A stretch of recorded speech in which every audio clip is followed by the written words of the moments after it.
Defence act ಪ್ರಕಾರ ನಾವು ಏನು ಮಹಜರ್ ಕ್ರಮ ಮಾಡ್ತೀವಿ ಕಂಟಿನ್ಯೂಸ್ಲಿ ವಿಡಿಯೋಗ್ರಾಫಿ ಮಾಡೋಕೆ ಒಬ್ಬರು ಮಾಡಬೇಕು, ಇನ್ನೊಂದು ಲ್ಯಾಪ್ಟಾಪಲ್ಲಿ ಮಹಜರ್ನ ಮಾಡಬೇಕು. ಸೊ 3 ಜನ ಇದ್ದಾರೆ, ಡ್ರೈವರ್ ವೆಹಿಕಲ್ ಹತ್ರ ಇದ್ದಾನೆ. ಹಾಗಾಗಿ ಒಬ್ಬನೇ ಇದ್ದಾನಲ್ಲ, ನಾವು 4 ಜನ ಇದೀವಿ ಅಂತ ಒಂದು ಏನೋ ಕಾನ್ಫಿಡೆನ್ಸಿಂದ ಅದು ಕೋರ್ಟಿಂದ ತೊಗೊಂಬಂದಿದ್ವಿ. ಕೋರ್ಟ್ಗೆ ಯಾರಾದರೂ ಆರೋಪಿ ಅಂತಂದಾಗ ಅವನು ಸೇಫಾಗಿ ಕಸ್ಟಡಿ ಕೊಡೋದು ಪೊಲೀಸ್ ಜವಾಬ್ದಾರಿ. ಹಾಗಾಗಿ ಆಮೇಲೆ ಸುಪ್ರೀಂ ಕೋರ್ಟ್ ಗೈಡ್ಲೈನ್ಸ್ ಪ್ರಕಾರ ಅವ್ರಿಗೆ ನಾವು ಹ್ಯಾಂಡ್ ಕಪ್ ಹಾಕಂಗಿಲ್ಲ, ಯಾಕಂದರೆ 7 ವರ್ಷದಕ್ಕಿಂತ ಕಡಿಮೆ ಶಿಕ್ಷೆ ಹೊಂದಿರೋದು. ಮತ್ತು ಹ್ಯಾಂಡ್ ಕಪ್ ಹಾಕೋದಕ್ಕೆ ಅವರು ನಮಗೆ ಅವಕಾಶನ ಕೊಡಲ್ಲ. ನಾವು ಲೀಡಿಂಗ್ ಚೈನು ಹಾಕಂಗಿಲ್ಲ, ಹ್ಯಾಂಡ್ ಕಪ್ಪು ಹಾಕಂಗಿಲ್ಲ, ಕೈಯಲ್ಲೇ ಕರ್ಕೊಂಡು ಹೋಗ್ಬೇಕು. ಬಟ್ ನಡೆಯೋವಾಗ ಏನಂದರೆ ಎಲ್ಲ ಸುತ್ತಾಡಿಸಿ ಸ್ವಲ್ಪ ಸಂಜೆ ಹೊತ್ತು ಆದಮೇಲೆ ಆ ಪ್ಲೇಸ್ ಇದೆ ನಾನು ಕೊಡ್ತೀನಿ ಅಂತ ಕರ್ಕೊಂಡು ಹೋದಾಗ ನಮ್ಮವರು ಕೊಡ್ತಾರೆ ಬಿಡು ಅಂತ ಹಿಂದೆನೇ ಹೋದರು. ಯಾವಾಗ ಅವ್ನ ಮಚ್ಚು ಅವನ ಕೈಗೆ ಸಿಕ್ತೋ, ಅವನ ಹಿಂದಿ ಭಾಷೆಯಲ್ಲಿ, ಉರ್ದು ಭಾಷೆಯಲ್ಲಿ, ಆ ನವಾಯತಿ ಭಾಷೆಯಲ್ಲಿ ಏನು ಬೈತ ಗೊತ್ತಿಲ್ಲ, ಇಮಿಡಿಯೇಟ್ಲಿ ಚಿನಾಲೆ ಪೊಲೀಸ್ ಲೋಗೋ हमको ಬರ್ಬಾದ್ ಕರ್ ರಹೆ ಐಸಾ ಆ ಥರ ಏನೋ ಮಾತಾಡಿ ಅವನು ಮಚ್ಚಿಂದ ಬೀಸಕ್ಕೆ ಸ್ಟಾರ್ಟ್ ಮಾಡಿದಾಗ ನಮ್ಮ ಇನ್ಸ್ಪೆಕ್ಟ್ರು ಕೆಳಗಡೆ ಬಿದ್ದರು. ಅವ್ರಿಗೆ ಸೊಂಟಕ್ಕೆ ಪೆಟ್ಟು ಗಾಯ ಆಗಿದೆ. ಇದನ್ನು ನೋಡಿ ಲ್ಯಾಪ್ಟಾಪ್ ಬೀಸಾಕಿ ವಿಡಿಯೋಗ್ರಾಫ್ ಮಾಡಿ ಬಂದಂಥ ಕಾನ್ಸ್ಟೇಬಲ್ಸ್ 2 ಮೇಲೂ ಸಹ ಮಚ್ಚು ಬೀಸಿದ್ದಾರೆ. ಗಜಾನ್ ನಾಯ್ಕೆ ಕೈಗೆ ಮತ್ತು ಬದ್ನಿಗೆ, ಇನ್ನು 2 ಕೈಗೆ ರೆಸಿಸ್ಟೆನ್ಸ್ ಮಚ್ಚನ್ನು ಅವನು, ಯಾಕಂದರೆ ಅವನ್ನ ಹಿಡಿಯೋದಕ್ಕೆ ನಮ್ಮವ್ರ ಕೈಯಲ್ಲೂ ಆಗಿಲ್ಲ, ನಮ್ಮವರು ಹೆಡ್ ಕಾನ್ಸ್ಟೇಬಲ್ಸ್ ಆಗಿದ್ದು, ನಾಟ್ PCs. 2 ಕೈಗಾಯಿತು. ದೆನ್ ಅದಾದ ನಂತರ ರಾಜಶೇಖರ್ PSI ಅವನು ಹಿಡ್ಕೊಂಡು ಏನಾದರೂ ಮಾಡಿ ಕತ್ತಿನ ಬೀಸಾಕೊಂಡು ಹಿಡ್ಕೊಂಡಾಗ ಅವನಿಗೆ ಕಾಲಿಗೆ ಬೀಸಾಕಿದೆ. ಜೀನ್ಸ್ ಪ್ಯಾಂಟ್ ಕಟ್ಟಾಗಿ ನೀಗೆ ಡ್ಯಾಮೇಜ್ ಆಗಿದೆ. And actually is severely injured. Siddarameshwara BP ಎಲ್ಲ ಏರ್ಪರಾಗಿದೆ. ಅದರಲ್ಲಿ ಚೇತರಿಸ್ಕೊಂಡು 2 ಸುತ್ತು ಫೈರ್ನ ಮಾಡಿ ನೀವು ಸರೆಂಡರ್ ಆಗೋದಕ್ಕೆ ಹೇಳಿದ್ದಾರೆ. ಅವ್ನಿಗೆ ಕನ್ನಡ ಗೊತ್ತಿತ್ತು, 100% ಕನ್ನಡ ಗೊತ್ತಿತ್ತು, ಹೇಳಿದ್ದಾರೆ. ಬಟ್ ಯಾವ ಕಾರಣಕ್ಕೆ ಸರೆಂಡರ್ ಆಗಿಲ್ಲ, ಇನ್ನೂ ಅಟ್ಯಾಕ್ ಮಾಡೋಕ್ಕೆ ಬಂದ. ಮತ್ತು ಎಲ್ಲ ಕಾಡಾಗಿತ್ತು.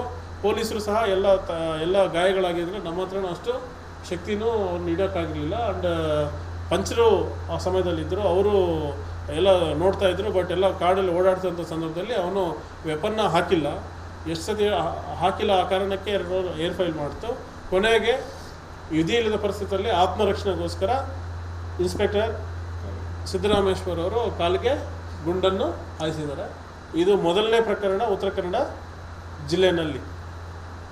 ನಾವು ಈ ಪ್ರಕರಣ ಆವತ್ತೇ ಹೇಳಿದ್ದೆ, ಒಂದು ಮರ್ಡರ್ ಕೇಸ್ಗೆ ಕೊಡೋಂಥ ಒಂದು ಪ್ರಾಮುಖ್ಯತೆ ಕೊಡಬೇಕಂತ ಸನ್ಮಾನ್ಯ ಗೃಹ ಮಂತ್ರಿಗಳು, ಸನ್ಮಾನ್ಯ ಮುಖ್ಯಮಂತ್ರಿಗಳು ಇಂದ ಹಿಡಿದು ಎಲ್ಲರೂ ಸಹ ಇದನ್ನು ಖಂಡಿಸಿದ್ದಾರೆ.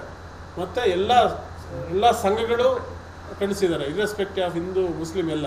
ಮತ್ತು ದನದ ಮಾಂಸ ಯಾರು ಮಾಡ್ತಾಯಿದ್ರು ಎಲ್ಲ ಶಾಪ್ಗಳನ್ನು DSP ಭಟ್ಕಳವರು ಹೇಳಿದ ಮೇಲೆ ಸ್ವಯಂಕೃತವಾಗಿ ಎಲ್ಲ ಶಾಪ್ಗಳನ್ನ ಕ್ಲೋಸ್ ಮಾಡಿದ್ದಾರೆ. 64 ಶಾಪ್ಸು ಕ್ಲೋಸ್ ಆಯಿತು.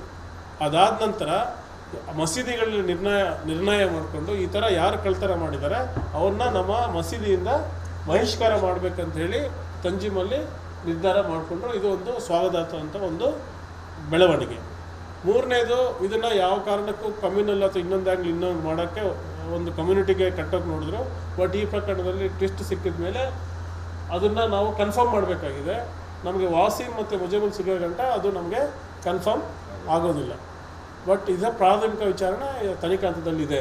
ಇದು ಬಿಟ್ಟು ಫೈಜನ್ನ ಇಮಿಡಿಯೇಟ್ಲಿ ಫಾರ್ ಲೀ ಸರ್ಜರಿ ಕಾರವಾರ ಹಾಸ್ಪಿಟಲಲ್ಲಿ ಅಡ್ಮಿಟ್ ಮಾಡಿಸಿದ್ದಾರೆ. ಮತ್ತು ತೌಫೀಕ್ ಅನ್ನೋನಿಗೆ ಹೈಯರ್ ಟ್ರೀಟ್ಮೆಂಟ್ಗೂ ಸಹ ರೆಫರ್ ಮಾಡಿಸಿದ್ವಿ. ಅದಾದ ನಂತರ ನಮ್ಮ ಪೊಲೀಸವ್ರಿಗೆ, ಎಸ್ಪೆಷಲಿ ರಾಜಶೇಖರ್ಗೆ ತುಂಬ ಗಾಯ ಆಗಿದೆ. ಅವನಿಗೆ ಕಿಮ್ಸ್ ಅಥವಾ ಹುಬ್ಳಿಗೆ ಶಿಫ್ಟ್ ಮಾಡ್ತಾಯಿದ್ದಾರೆ 3 ಜನ ಕಾನ್ಸ್ಟೇಬಲ್ಸ್ನ. ಸೊ ನಮ್ಮ ಮೇಲಧಿಕಾರಿಗಳಿಗೆಲ್ಲ ವರದಿ ಕಳಿಸಿದ್ವಿ, ಜಿಲ್ಲಾಧಿಕಾರಿ ವರದಿ ಕೊಡಿಸಿದ್ವಿ. ಮತ್ತು ಇದಾದ ನಂತರ ಈಗ ಹೊನ್ನಾವರ ಪಟ್ಟಣದಲ್ಲಿ ಶಾಂತಿಯುತವಾಗಿ ಇದೆ. ಇವತ್ತೆಲ್ಲ ನಾವು ವಿಶೇಷವಾದಂಥ ಬಂದೋಬಸ್ತ್ ಮಾಡಿದ್ದೀವಿ. ಇದಾದ ನಂತರ ಜಿಲ್ಲೆಯಲ್ಲಿ ಈಗ ಒಂದು ಟಾಸ್ಕ್ ಫೋರ್ಸ್ನ ನಾವು ನೇಮಕ ಮಾಡಿದ್ವಿ, ಗೃಹ ಮಂತ್ರಿಗಳೊಂದು ಆದೇಶದ ಮಾರಿಗೆ. ಈ ಹಿಂದೆ ಯಾರು 495 ಜನ ಆರೋಪಿಗಳಿದ್ದರು ಅವ್ರು ಎಲ್ಲಿದ್ದಾರೆ. ನಾವು 866 ಗೋವುಗಳನ್ನ ರಕ್ಷಣೆ ಮಾಡಿದ್ವಿ. ನಾನು ಇಲ್ಲಿಗೆ ಅಧಿಕಾರಕ್ಕೆ ನಾನು ಬಂದ ನಂತರ ಸುಮಾರು 40 ಕೇಸಲ್ಲಿ ಮೋರ್ ದೆನ್ 160 ಗೋವುಗಳನ್ನ ನಾವು ರಕ್ಷಣೆ ಮಾಡಿದ್ವಿ. ಮತ್ತೆ ಭಟ್ಕಳಲ್ಲಿ ಬೇರೆ ಕಡೆ ಮಾಂಸ ಮಾಡ್ತಾರೋದನ್ನ 10 ಜನನ ನಾವು ಅರೆಸ್ಟ್ ಮಾಡಿದ್ವಿ.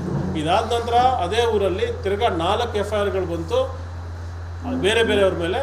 ಆ FIRಗಳು ರಿಜಿಸ್ಟರ್ ಮಾಡ್ಕೊಂಡು ಮೇಲೆ ತಿರ್ಗಾ 3 ಆರೋಪಿಗಳು ಫೋಟೋಸಲ್ಲಿ ತಿರ್ಗಾ ಎವಿಡೆನ್ಸ್ ಸಿಕ್ಕಿರೋದ್ರಿಂದ ಆ 3 ಜನ ಅರೆಸ್ಟ್ ಮಾಡಿದ್ವಿ. ಇನ್ನಿಬ್ಬರು ಅವರು ಫಾರಿನಿಂದ ರಿಟರ್ನ್ ಆಗಿದ್ದರು, ಅವ್ರದ್ದು ಏನಿರಲಿಲ್ಲ ಅಂತ ಮಾತ್ರ ಬಿಟ್ಟಿದ್ದೀವಿ. ಈಗ ವಿಷಯ ಏನಂತ ಹೇಳಿದ್ರೆ ಇದು ತನಿಖಾ ಹಂತದಲ್ಲಿದೆ. ಈಗ ಪೊಲೀಸ್ ಮೇಲೆ ಫೈಲ್ ಮಾಡೋದಕ್ಕೆ ಕೇಸ್ ರಿಜಿಸ್ಟರ್ ಆಗಿದ್ದವ್ರ ಮೇಲೆ ಅದನ್ನು ಚಂದನ್ ಇನ್ಸ್ಪೆಕ್ಟರ್ ಭಟ್ಕಳ ರೂರಲ್ ಅವರು ಇನ್ವೆಸ್ಟಿಗೇಷನ್ ಮಾಡ್ತಾ ಇದ್ದಾರೆ. ಈಗ ಏನು ಕೌಸ್ಲಾಟರ್ ಆ್ಯಕ್ಟ್ ಇದ್ದ ಪ್ರಕರಣ ಸಿದ್ದರಾಮೇಶ್ವರ ಅವರು ಪ್ರಶ್ನೆ ಹಾಕ್ತಾರೆ. ಈಗ ಸದ್ಯ ಅವರು ಆರೋಗ್ಯ ಪರಿಸ್ಥಿತಿ ಸರಿ ಇರೋದ್ರಿಂದ ಅಲ್ಲಿ ಯಲ್ಲಾಪುರ ಇನ್ಸ್ಪೆಕ್ಟರ್ನ ನಾವು ಇನ್ಚಾರ್ಜ್ ಆಗಿ ಮಾಡಿದ್ದೀವಿ. ಮತ್ತು ಮೇನ್ ಆರೋಪಿಗಳ ಪತ್ತೆಗೋಸ್ಕರ ಎಲ್ಲರೂ ಸಹ ಟೀಮ್ ಮಾಡಿ ಕೆಲಸ ಆಗ್ತಾಯಿದೆ. ನಿನ್ನೆ ನಾನೆಲ್ಲ ನಮ್ಮ IGP ಸಾಹೇಬರು DG ಅವರ ಮಾರ್ಗದರ್ಶನ ಕೊಟ್ಟಿದ್ದಾರೆ. ಇದು ಈ ಇಬ್ಬರು ಮೇನ್ ಆರೋಪಿಗಳನ್ನ ಸಿಗಬೇಕು ಅಂತೇಳಿ ಈಗ ನಮ್ಮ ಪ್ರಯತ್ನ ನಾವು ಹೇಳಿದ್ವಿ, ತಂಜೀಮ್ಗೆ ಹೇಳಿದ್ವಿ, ಮಾಧ್ಯಮ ಮುಖಾಂತರ ಹೇಳಿದ್ವಿ, ಆರೋಪಗಳ ಹೆಸರುಗಳು ಸಹ ನಾವು ಬಹಿರಂಗ ಮಾಡಿದ್ವಿ. ಈಗ ಅವ್ರಿಗೆಲ್ಲ ನಾವು ನಿಮ್ಮ ಮಾಧ್ಯಮ ಮುಖಾಂತರ ನಾವು ಇದು ಮಾಡೋದೇನಂತ ಹೇಳಿದ್ರೆ ದಯವಿಟ್ಟು ಎಲ್ಲ ಸಮಾಜದವರು criminal irrespective of any community or caste ಅಂಥವ್ರ ಬಗ್ಗೆ ನೀವು ನಮಗೆ ಮಾಹಿತಿ ಕೊಟ್ಟರೆ I will give 50,000 rupees reward from the Bengaluru ನಮ್ಮ ಕಾರವಾರ ಪೊಲೀಸರಿಂದ. ಒಂದು ಎರಡನೇದು ಅವ್ರ ಮಾಹಿತಿಯನ್ನು ನಾನು ಗೋಪ್ಯಾಗಿಡ್ತೀನಿ. ಮೂರನೇದು ಇವತ್ತು ಯಾರು ಅವ್ರ ಮೇನ್ ಆರೋಪಿಗಳಿದ್ದಾರೆ ಅವರನ್ನು ನಾನು ಪತ್ರಿಕೆ ಪ್ರಕಟಣೆ ಮತ್ತು ಮಾಧ್ಯಮ ಮುಖಾಂತರ ಹಿಡಿದು ವಾಂಟೆಡ್ ಲಿಸ್ಟಿಗೆ ಸೇರಿಸಿ ಅದನ್ನು ನಾನು ಎಲ್ಲ ಪತ್ರಿಕೆಗಳಿಗೂ ಮೀಡಿಯಾ ಕೊಡ್ತಾ ಇದ್ದೀನಿ. ಮತ್ತು ಎಂಟೈರ್ ಆಲ್ ಇಂಡಿಯಾದಲ್ಲಿ ಇದನ್ನು ನಾವು ವೈರಲ್ ಮಾಡ್ತಾಯಿದ್ದೀವಿ. ಯಾರು ಹುಡುಕೊಟ್ಟವರಿಗೆ ರಿವಾರ್ಡ್ ಕೊಡೋದಕ್ಕೆ ಫೈಲ್ ರೆಡಿ ಮಾಡ್ತಾ ಇದ್ದೀನಿ. ಹೋಮ್ ಮಿನಿಸ್ಟರ್ ಸಾಹೇಬ್ ಬಂದ ನಂತರ ಅದು ಆಗುತ್ತೆ.